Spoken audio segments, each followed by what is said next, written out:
Okay, you guys, we are back with another video. In this video, we're gonna talk about the Queen coming out to embrace us and to gift us with her presence.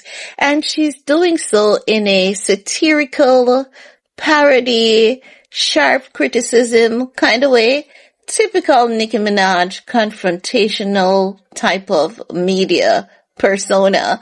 But because people, for the most part, they are not so familiar with an hip-hop artist actually having a healthy vocabulary, because we know the ABC nursery rhyme rapper vocabulary is extremely malnourished. Yes, it is deficient in quite a few areas of life, and we're not going to get deep into that. So when Nikki came out and she did the satirical piece mimicking, parodying Dr. Fauci.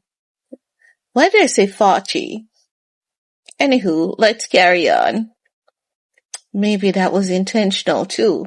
But anywho, she came out, just making fun of Dr. Fauci's pleading the fifth during his Senate testimony, right? Dear Diary, well, the press is hot for me. They say I'm sexier than Tyra Banks.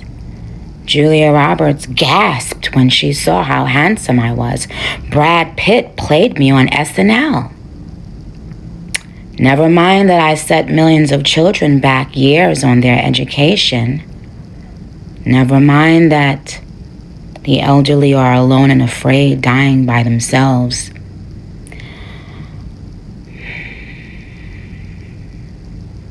Yeah, the press is hot for me. They're really hot for me. I'm coining terms like Fauci ouchie. I've got bobbleheads. And if anyone asks questions, me and my gang ruins their lives. I'm writing an autobiography. I think I'm going to call it Fauci ouchie. And I realize that a lot of people have selective outrage and selective memory.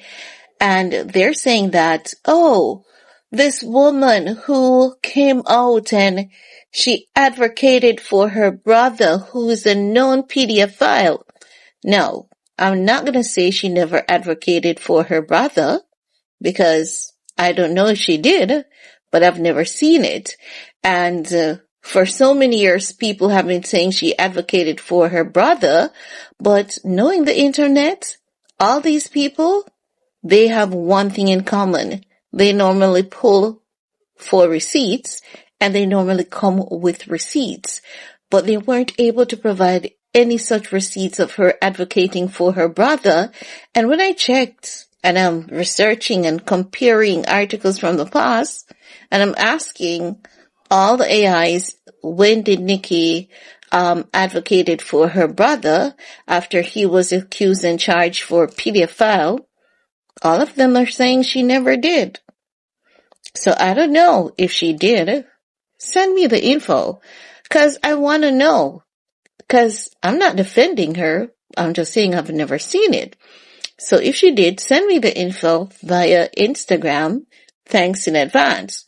Now, for my beautiful people who have selective memory and selective outrage, and who are saying that, she's being paid by Trump to do this. So you're telling me that it's not okay for her to be paid by Trump to be pushing this agenda, right? No, make no mistakes. I'm not saying that. I know for sure that she's being paid by Trump, but I'm just saying, you people, some of you guys are saying she's being paid by Trump to push this agenda. So you're saying it's not okay for her to be paid to push an agenda, but it's okay for Jay-Z to be paid to push an agenda on people, and it's okay for Cardi B to come out here and keep pushing toxicity on black women, and those things are okay. But when Nikki comes back to rub salt in your wounds to say, I told you so, because you guys, you guys hate this woman so much, and you hate that she's consistently right. And I'm happy that I've learned to pay attention for myself, because I remember years ago, there was a major event in Hollywood, a series of events, and Nikki was to attend some of these events. But at the time, they were saying you have to get the jab. Nikki came on social media and she said she's not going to attend any events, not even the ones that she would normally attend, because her cousin back home, and I think it was Trinidad or Barbados, forgive me, she said her cousin knew of people who got the thing, who got the package, and then they had ED and other stuff. And she was attacked and bullied and called a liar. But then there were doctors and surgeons who came out defending her, and they were like, as a matter of fact, she was not lying. And that was days later. They said she was not lying. And then after it was confirmed, based on those numerous alleged findings that she was not lying, she was invited to the summit. Do you see? She has always been invited to the summit long before Trump was president, right? Or am I not remembering correctly? But then we have articles to support what I'm saying. So it couldn't be that I'm just forgetting everything and not having my facts together. Someone doesn't have their facts together, but it's like hell not me. So she has always been invited to the summit. They wanted to pass a bill, a law, the Minaj law. You guys remember that? And where that stemmed from? So now that Dr. Fauci is saying, or they're finding what Nikki has been saying years ago, there are more people coming out to say what Nikki has been saying years ago was in fact correct. And she is being vindicated. And she decided that she was going to do a monologue. Do you guys realize the monologue? Because, some people think that, oh, she envies Cardi B while she's doing this, as though the world evolves around Barnaby. I promise you guys, I promise you, Barney's not that important. I promise you, she's not that important. She's important, but she's not that important, right? So, it was a monologue. It was a satirical monologue. And it was geared towards mimicking, mocking, and doing a parody to shift the focus and the criticism, because Dr. Fauci said something along those lines a couple years ago and basically called Nikki a liar when he was saying it.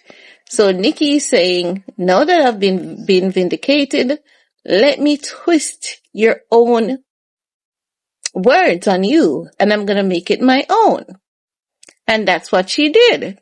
So when people are saying that she needs help, she needs to see a doctor, she is on drugs, for coming out and saying I was right, boo-hoo-hoo, joke's on you, Dr. Fauci. I mean, how do people not get that that's what she's saying? How do you not understand that's what she's saying? She's saying, thank God, I've been vindicated. You were laughing at me, but here I am. Now you have basically been caught red-handed with what I've been saying. So jokes on who now? The internet is always going to do these things, and they will hate on this woman as long as they feel as though it satisfies their wrongdoings because they all voted for Trump and acting as though they never did. And if they never voted for Trump, someone had to, and it had to be a significant number. Even if Trump stole the election, he had to have a significant amount of people voting for him, so significant that he could have stole the election and make it in his favor. So who voted for Trump? Because like hell, you can't keep blaming Nikki for the rest of your lives. It's going to become redundant. You guys need to take accountability for your action. But once again, Nikki has been vindicated. And that's all I have to say about that. Peace.